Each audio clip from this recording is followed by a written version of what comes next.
Ayan, bigay po ng napakabait na batang si Catherine Villafranca, anak ni Susan Villafranca, tsaka ni Roberto Villafranca.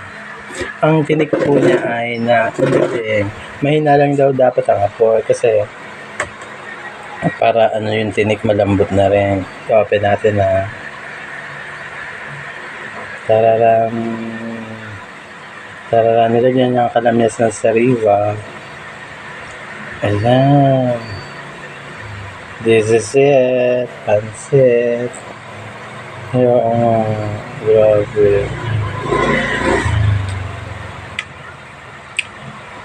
Oh my God. Pinais. Ang lambot ng tinik.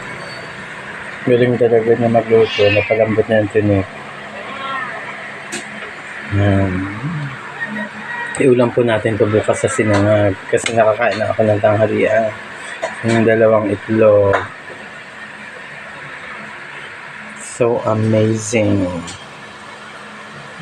Hanggang dito na lang po. Bye-bye. God bless.